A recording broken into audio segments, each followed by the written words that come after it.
to make that point, commodity markets are not just sensitive at the margin, they're tragically sensitive at the margin. So look what happened to the price of oil in the great financial recession when demand only fell by 2 or 3%. Right. So absolutely. Yeah.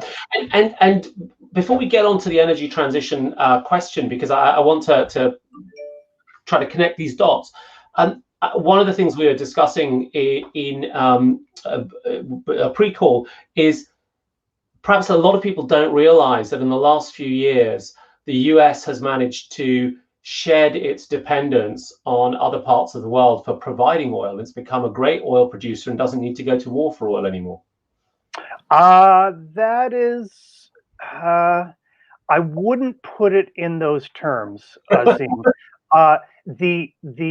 The volume by which the U.S. was dependent on imports of oil dramatically fell over the last 10 years. It didn't get to zero. Okay, it didn't get to zero for crude oil.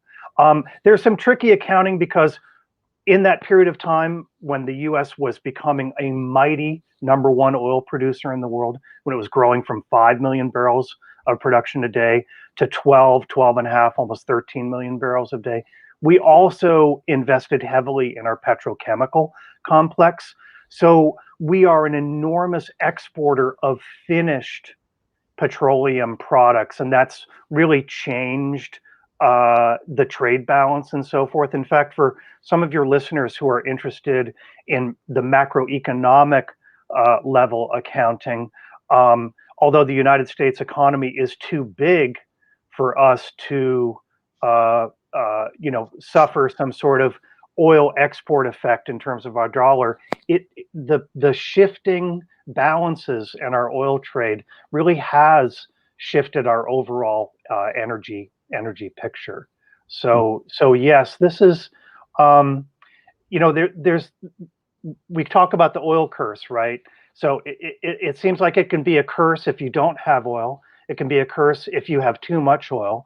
The U.S. has been somewhere in the middle of that equation in the last 10 years, and that's been very good for economies like in Texas, and for also our manufacturing base up in the upper Midwest that fashions a lot of this high-tech equipment for the oil industry.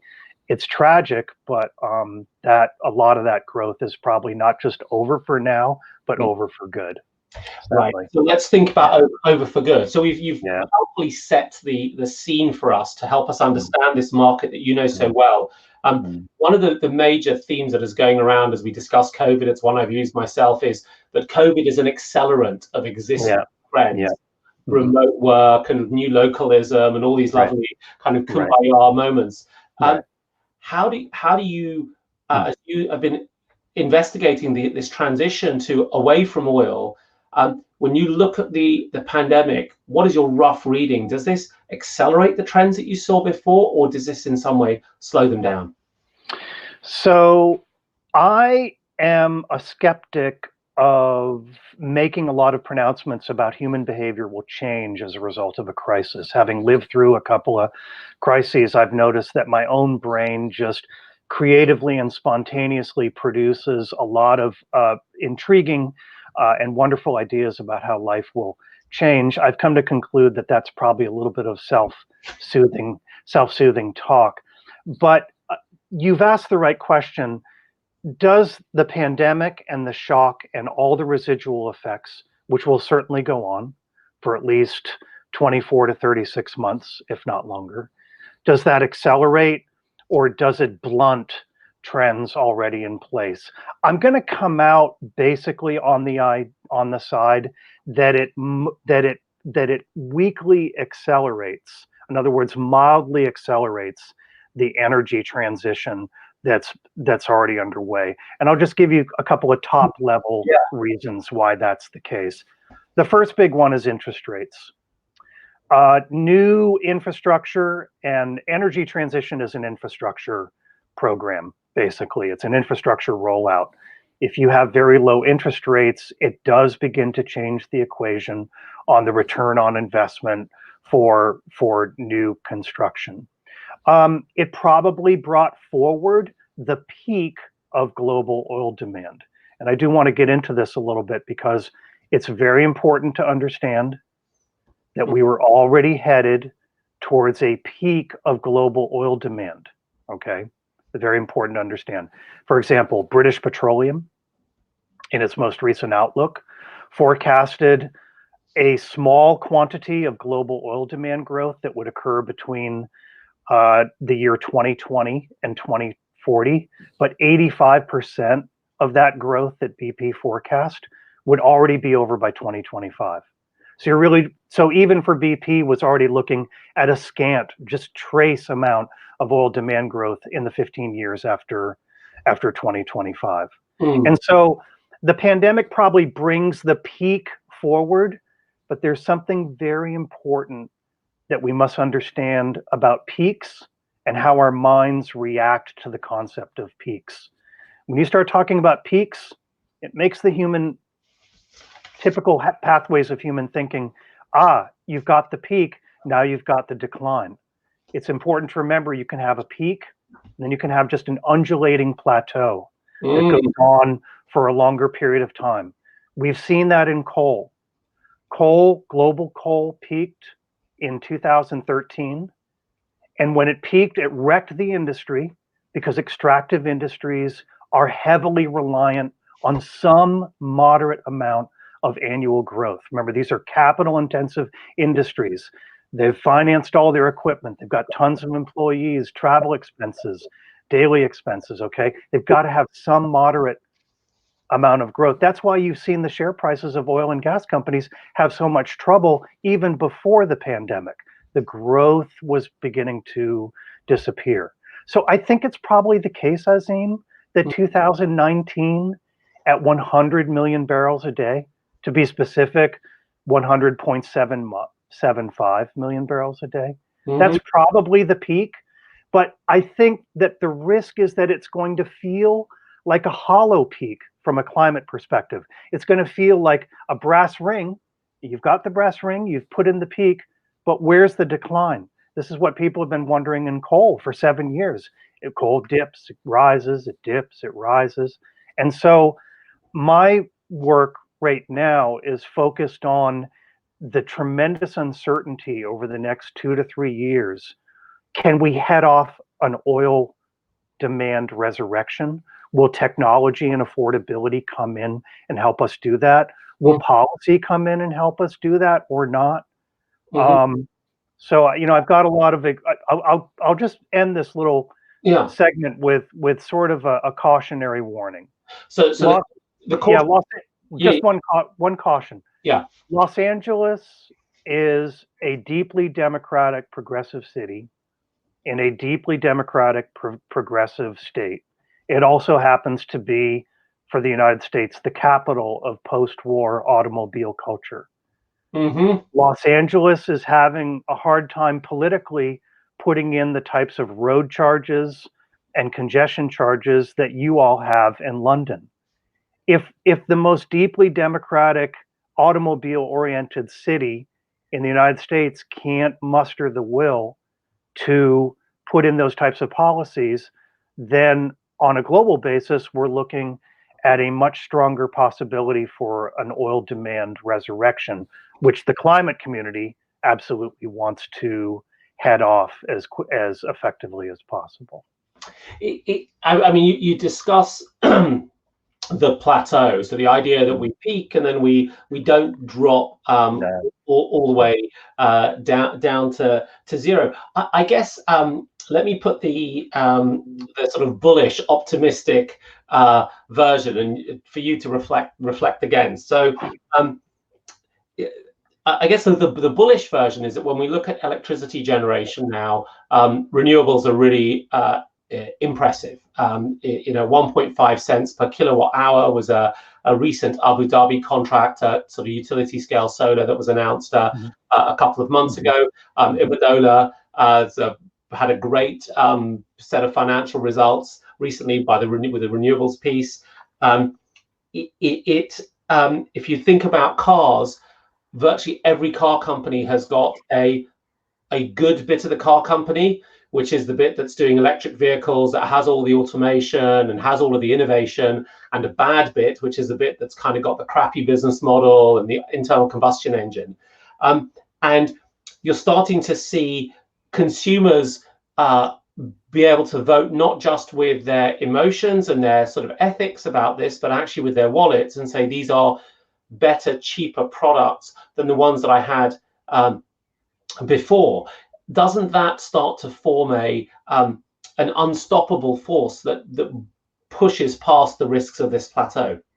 Absolutely, and in fact, that is the foundation of my book, Oil Fall. Oil Fall articulates how electricity jailbreaks the power grid, where it's long been corralled and trapped. It jailbreaks the power grid, and it gets into global transportation. And that's why oil demand growth was in so much trouble, even coming into the year 2020. I know we'll talk about the various regions, but just a couple of points.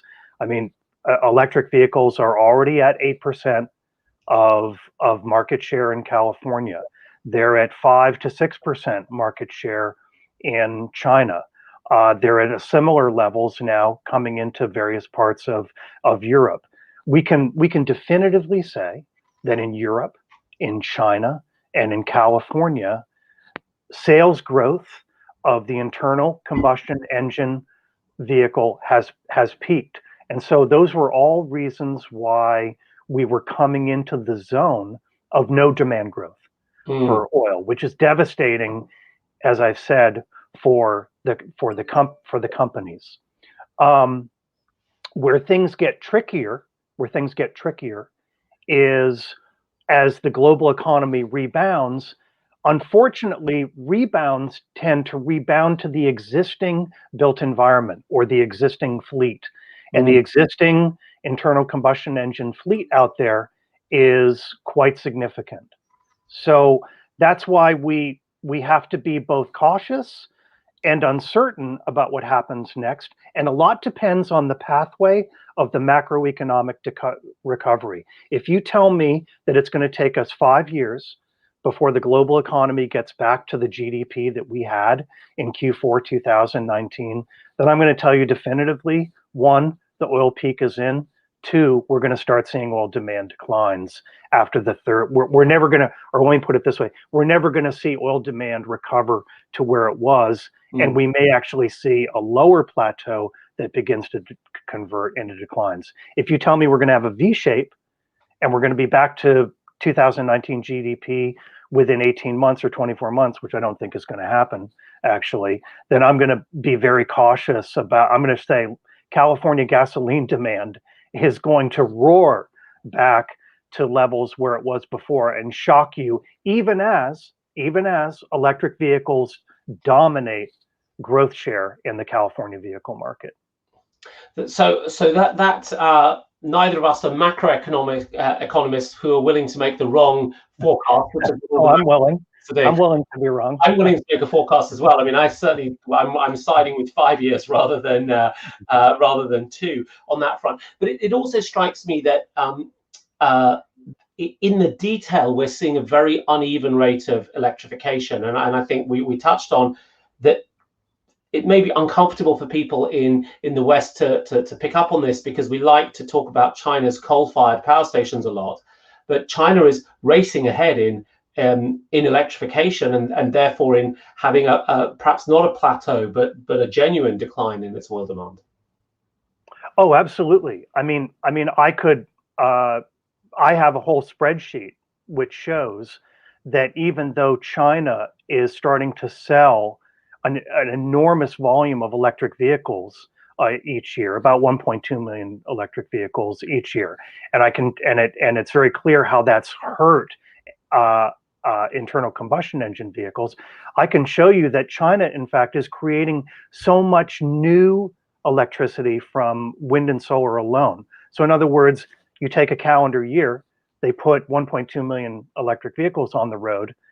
They're creating more than enough new electricity just from wind and solar to power all of those vehicles for the year. So China is actually out in front of its own market in a way. In other words, they've built capacity that's out beyond what the current demand that they're creating for electricity. And yeah, absolutely, Azeem. I mean, China shifted the world trajectory on this in 2018. Absolutely. And they have another investment, the significant investment in high voltage DC lines, which I think are an important part of tackling the intermittency problem with renewable energy, because you can essentially pipe, wind from the plains up in the north of the country to wherever it happens to be dark, and vice versa. And that's a big infrastructure bet that they can make, which the US and other markets might struggle to make. And that I'd love to spend a second on this question, which sure.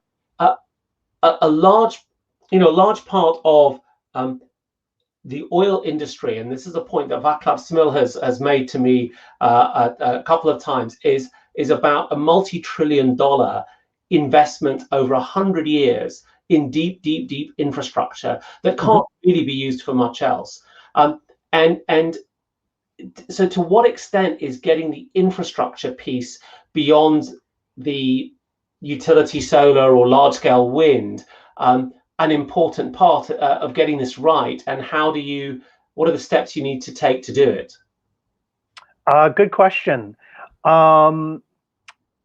Wind power supply in the United States is surprisingly not dissimilar when it comes to a transmission line hurdle or challenge than it is to China. As you correctly point out, China's population tends to be bunched up where its fertile land is, and a lot of its wind supply comes from the west of the country and is going to have to increasingly travel over long transmission lines. That's not that dissimilar to where a lot of the wind supply has come up in the United States, in the Great Plains, in the northern Great Plains, and in states like Wyoming. Your question does get a little bit into the fact that a lot of these infrastructure demands, while positive ROI investments, they're not the types of positive ROI investments that attract like venture capital. These are more utility-like returns on investment. And this is where public investment can play a supportive role. So it's in the national interest of the United States to have an updated and modern power grid. I see no reason, and in fact, I'm an advocate for the federal government taking stakes in such projects, at least insofar as providing some capital, but also on the regulatory and permitting side. As you know, permitting and regulations are huge hurdles in mounting and erecting national infrastructure. And when the federal government takes a piece of those projects, a lot of those concerns about permitting and regulations fall away, and that allows other investors to come in and take part. And that's when you get sort of a whoosh and everyone realizes that the project is going to occur.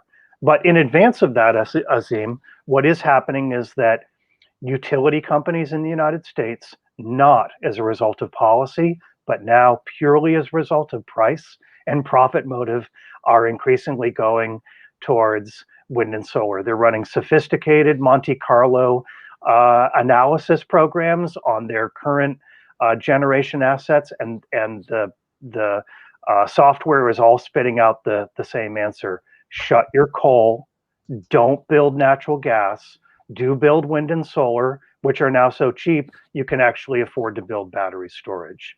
And I've sat in on these presentations and talked to the companies, and I have to say, even they're surprised at the conclusions. That's how fast this is moving.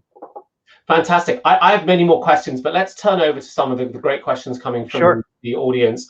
There's a very specific one here, which is this from Ignacio, and he says, how long do you estimate that demand will increase by at least half of the demand that we've lost because of the pandemic? In other words, the the sort of the elastic bounce of demand? Okay. Well, I don't see too much. I don't see too many headwinds to getting back half of the projected loss. So let's say that the global oil market will definitively lose 10 million barrels of demand this year from 100. While I am a skeptic about our ability to, quote, reopen economies, I do think that there is an initial bounce back that could at least grab you back half of that loss. So I do think that in 2021, the world could be back at 95 million barrels a day. But then, the uncertainties about the pathway have a lot to do with urban transportation policy in important oil consuming nations like the United States. Okay, that's a big piece. And also affordability and the extent to which people will even be able to afford to buy cars. One of the paradoxes of energy transition is that it thrives on both low interest rates, but it also needs at least some moderate or little forward momentum in the economy. Right. Energy transition occurs in part by not only lots of companies, but hundreds of millions of consumers starting to shift their purchasing decisions. It's hard to make big purchasing decisions if you are so compromised economically. So I don't know if that answers Ignacio's question, but I think a rebound generally halfway back from what we lost, but then that next 5 million barrels a day, there's a lot of uncertainty that has to do with the duration of our current crisis. I'm going to add a little detail to one of the dynamics that you described there, which is the importance for there to be momentum. I mean, we know that at scale you get these learning curve effects in manufacturing, and that drives down the price of the core components. It's one of the reasons why solar photovoltaics have got dozens of times cheaper over the last 30 to 40 years. These utility contracts can be as effective as they are. And the German government's willingness in the 1990s to write subsidies to consumers helped give some scale in manufacturing to the solar industry, and it has helped us get here. And so there is this challenge about forward momentum, and in a sense, the extent to which consumers are willing to sweat their cars a little bit longer as a consequence of a 25% level of unemployment, even if it's only for 3 or 4 months, and we start to bounce back. And you might imagine that consumers will sit there and say, I had a really horrible time, and I think I need to have a bigger cash buffer. So do I need to really renew my lease on my car, or should I just keep it for an extra 12,000 miles? And that may be something that slows down demand without there being some kind of outside impetus provided by government. Oh, absolutely. So the existing fleet presents a double risk. It presents a risk to climate on the upside and a risk to oil demand and the oil industry on the downside. Existing fleets are dangerous because when economies come back, people get back behind the wheel of the car they already own. But it's a downside risk to oil demand because what we've been seeing in car fleets is that the age of car fleets has been extending as the longevity capability of existing cars has extended out. And what we saw in the last Great Recession is that the auto parts makers actually rebounded pretty quickly. The share prices of the auto parts makers rebounded pretty quickly starting in 2009. What was that telling you? That was telling you that people are going to keep their existing car and replace parts rather than replacing the car. Just one thing, I think it's from a top-down view, it's important to remember we have largely departed the domain of price incentive policies when it comes to solar and wind and electric vehicles. The era of affordability is already is already here. What policy needs to focus on now in transportation, in particular, are government fleets, government and urban buses. Will they be electrified at a slow rate or a rapid rate? And then again, as I said, London, as far as I'm concerned, is the model for the Western world for how to handle and effectively and permanently suppress demand growth for petrol through daily road charges, congestion charges, and low emission regulations. That's the model. You tell me that 10 to 20 major cities over the next year are going to adopt the London model. I'm going to tell you, not only did we just stick the peak in global oil demand, but that plateau that I'm worried about, and I think that everyone who's concerned about climate should be worried about, we might not have to worry about that quite so much. Great. We will come back to some of those if we have time. I want to get through some more questions. So Christian asked a question, in your newsletter, you mentioned this time as an opportunity for counter-cyclical investment.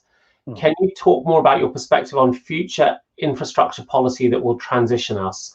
Now, that's a huge question, but maybe we can summarize it in 2 or 3 minutes so that we can get on some of the other ones. Okay. Well, first of all, it's going to be the subject of my next book, so I'll just drop that there. Second, the United States in particular is in a unique and ahistoric infrastructure deficit. The last time my country came together in a bipartisan fashion and all agreed that we had to build roads and new schools and water systems was right after World War II. That's why all you have to do is get in your car and drive anywhere in America and get off the highway and go look at the local high school, and you'll see it was built sometime between 1948 and 1959 or 1960. That 50 to 70 year cycle has turned over. Guess what, my fellow Americans? We have to rebuild all of it, or rehab all of it, or renew all of it. And this is the fact that we haven't is greatly hurting gross domestic product in the United States. We're becoming overly bogged down in inefficiencies. The Boston subway and metro system needs to be rebuilt. The Washington, D.C. metro system needs to be rebuilt. It should all be paid for by the U.S. government, and it all contributes positively to GDP. These are not costs. These are investments. Okay, so I'm very adamant about this. And yes, counter-cyclical. We should be building during the downturns. We should be hiring people to build during the downturns. I mean, I've got a whole laundry list of U.S. infrastructure projects, which I could lead off. But yeah, we're in a very weird area where our body politic has decided that it's not worth to invest in things. We're losing because we're not investing in things. Very helpful, thank you. I've got another one for you. There are actually 2 about Canada, so I'll knit them together like a nice warm jumper. So what's your take on, oh, it's disappeared, sorry about this. What is your take on countries like Canada, especially Alberta, the province, which are entrenched in expanding oil production despite oil's outlook? And then the sort of supplement is,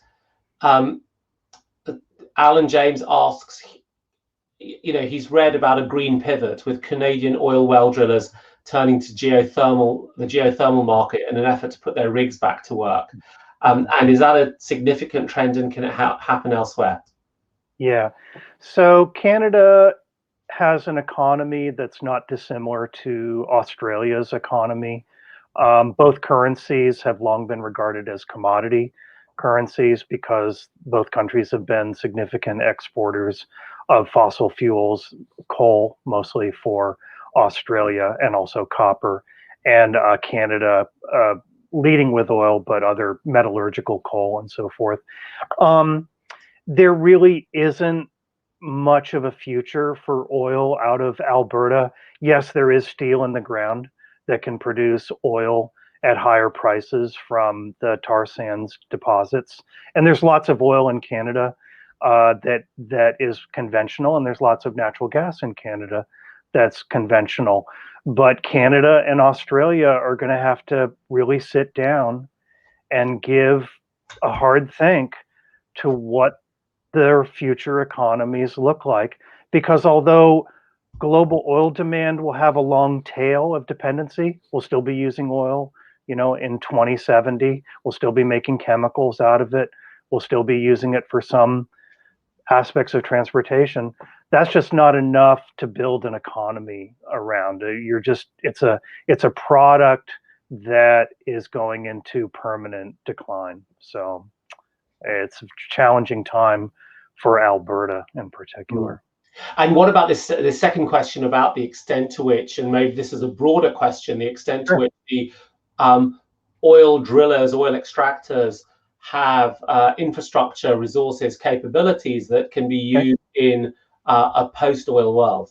Okay, so a very exciting opportunity for repurposing skilled workers and some version of existing equipment is the geothermal opportunity. And we may get to a point where we see a learning curve kick in, and you've got a crew that comes to your house on a Monday morning and puts in a heat pump for your house, and it's done, several days later, and all of a sudden, you're starting to reap investment rewards for having made that investment. So yeah, I'm not gloomy at all about the ability to repurpose intellectual property and skilled workers from the oil and gas industry. I just think it's something that we have to do. I think it's something we need to embrace. So let me turn this question to a question about the super majors and what they should do. So there are a handful of companies that are absolutely huge, very well run in the extraction business. There's the Shells and the Exxons and the BPs and Equinors, and they obviously have oil fall is existential for them. And in recent weeks, we've had BP and Shell both announced they'd be net zero by, I think, 2050 was the date that they gave. Shell was even more ambitious than BP in terms of how it was counting that. Net zero meaning that essentially, as a result of certainly all of their actions from their products, there wouldn't be any additional carbon put into the atmosphere. If you're an oil company staring down the barrel of oil fall and believing the argument, as I do, that demand is going to fall very, very significantly, how resolutely should you be saying, my bridge is burnt, I just need to get to the other side? Or to what extent can you still hedge your bets and try to string this out?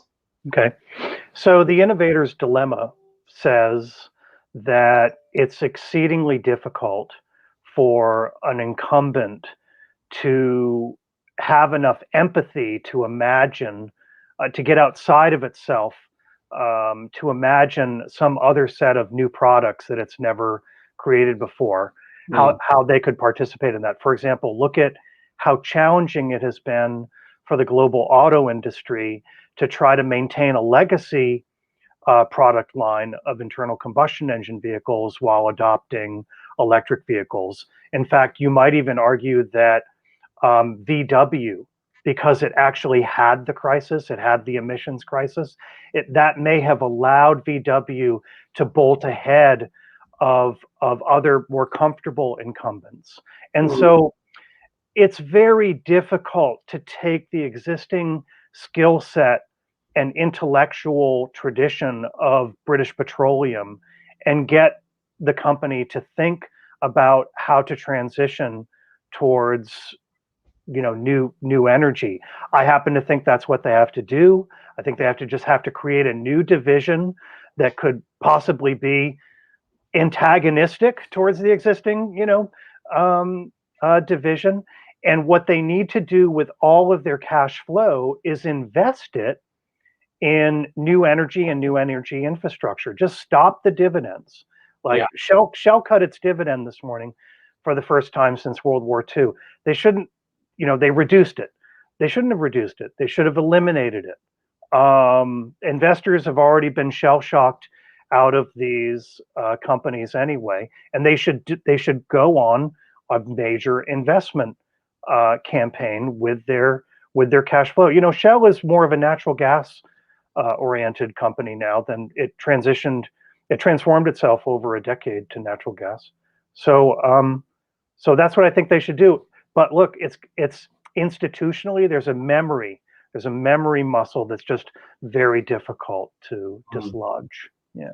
And I suspect that is a classic, as you say, the classic innovator's dilemma. It's very hard once you've grown up with a piece of geology probably sitting on your desk encased in glass, as many of these execs have, to say we're now going to look at solar and wind. And I think partly also because the narrative, the language that was used around those industries, the renewables industries over 20 or 30 years was very, very negative from the traditional oil industry. There was a machismo about the oil and something that was a little bit hippie-ish about the renewables. And to then admit that that's what you are is culturally can be very, very tough. But I just wonder whether in the face of essentially the reality of the finance, which is that these huge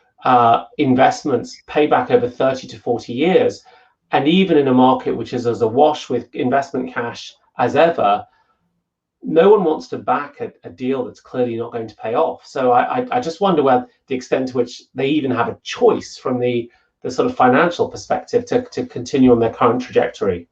Yeah, I mean, Shell shouldn't indicate that it's going halfway or 70% of the way to a character change for the company's mission by reducing the dividend. They should just cut it all the way. I mean, a good way to think about this is that if you think about the world of oil production as this large circle, the circle is going to permanently contract, and it's going to contract increasingly towards the lowest cost producers. And BP and Shell have a lot of institutional knowledge about how to extract oil, which has value and will continue to have value in the future. But the oil industry is going to become a permanently stagnant, no growth industry that will make a profit, but the size of the industry will increasingly shrink. And they should just accept that now. I actually think they should have accepted that a couple years ago, because in my view that I laid out in my book Oil Fall, that was already on its way anyway. So I'd be concerned that this pandemic if this shock doesn't transmit the epiphany, I don't know what else can transmit the epiphany. Well, that brings us to one of the questions that Jose has asked, which is about this shock. He says, look, we go out, how much of an influence in demand for electric vehicles do you think could be attributed to the clean skies we are enjoying today? Could consumer pull be a significant factor moving forward? Yeah, this is a great question, and in fact, I'm working on a small story about this for one of my editors. So I'm sort of reminded of the World War song, "How are you going to keep them down on the farm once they've seen Paris?" How are you going to bring back all the automobiles with all of the emissions and the pollutions in all these cities when everyone is just now realizing that they've got clean blue skies above? And, you know, from an advocacy standpoint, I would say if you live in Los Angeles, contact City Hall as quickly as possible and tell them that it is now politically feasible to put in road charges or congestion charges. But yes, to the question, that is absolutely this dawning epiphany that is occurring in a number of cities around the world, especially the cities that have been historically plagued with an inversion layer of pollution, like Los Angeles. Denver would be another one. Again, if you're in Denver, call City Hall and tell them you want a road charge or a congestion charge. Do you like to see the Rocky Mountains when you wake up in the morning? You can continue seeing them. In other markets as well. I mean, the pictures coming out of Delhi and New Delhi are quite remarkable. Yes. And in those countries, the question is how rapidly will governments be able to move to make changes? And it was more of, I suppose, it was more of a serious day-to-day health issue in some of those cities than it has been in Denver, for sake of argument. Yeah. We've got a few minutes left, and I want to just get through a couple of the other questions. So we've got a question here from Matthew Barry. He says, do you see US shale extraction being able to continue when there's only enough of a price to support a $30 price per barrel? Yes, but only in a permanently reduced state. In other words, the growth is over. There's not going to be further growth. There's not going to be further investment. The learning rate already occurred in tight oil extraction. We went through the expensive early part of trying to figure out how to extract that oil at a more economic cost. We did figure that out.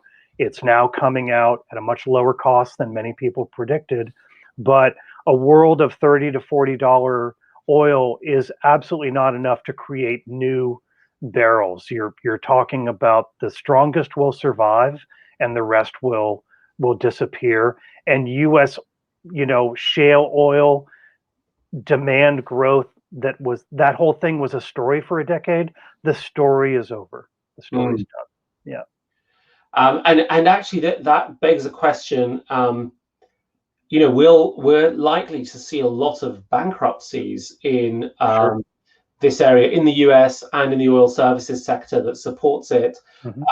And that will have some political ramifications. And I guess the question is, do you have any view as to whether the politics will be to shore them up or politics will be to create some sort of support for them to move on to something better? Yeah, I mean, we have, as you know, a very polarized environment currently here in the United States, and a lot of the choices that come up in the policy complex are very extreme. Practically speaking, there's no such thing as saving or supporting oil companies. If you give money, quote, to oil companies, it just goes to people. It doesn't do anything for the price of oil. It doesn't rescue the oil company. It doesn't mean that the oil company is going to become more competitive. Equally, we have also not been very good at this in this country of transitioning people out of dying industries. That we've done a terrible job transitioning people out of the coal industry. You can look at footage of Bobby Kennedy was campaigning in coal country in the 1960s. We were already beginning to see no growth in coal demand in the 1960s, and we weren't doing enough for the coal miners then, and we're still not doing enough. We need programs and investment in former coal regions like Appalachia and Wyoming. The one good thing I'd say about Wyoming is Wyoming's going to become a wind power giant with massive transmission lines getting that supply down to Las Vegas and Southern California. We just need more of that in the United States. We need better industrial policy, but that's industrial policy. It doesn't fit into the DNA of America. We have a wildcatter set of thinking, and we just like to see things boom and bust and collapse and burn to the ground, and the phoenix rising from the ashes again. That's part of our cultural mythology. Gregor, we're coming close to time, so I want to leave with a very simple, straightforward question for you from Christian, which is there a timeline for your book? And I will add some detail, which is, if people want to get in touch with you, just to remind them of that. Yeah, so the best place to find me is Gregor Macdonald on Twitter, and that's Macdonald, and that's spelled out, Gregor Macdonald on Twitter. And Oilfall, the first edition, basically articulated how we were coming into a peak of oil demand globally, some around where 2021 to 2023. The update or the supplement that I'm working on now, which will be released in May or late May or June, that's going to retitle the book as Oil Fall 2025. And I'm going to basically have to recast a couple of the projections for 2025. And then I just mentioned the supplement is free to anyone who purchases the book. So if you purchase the book today, you get an upgrade. What's that? It's like software, you get an upgrade. You get a free lifetime updating for Oil Fall. If you own the title at $9, you get the upgrade for free. The new edition will probably be a little bit higher priced, but yeah. No, it's always good to be grandfathered in. Gregor, thank you so much for taking the time today to talk. I've enjoyed that. We're getting some great feedback from the audience as well. Please, thanks again for your time, and stay safe and stay well. Thank you, Azeem. Great questions today. And we could go for another hour, but we'll have to stop here. But thank you. Thank you. Bye-bye. Bye-bye.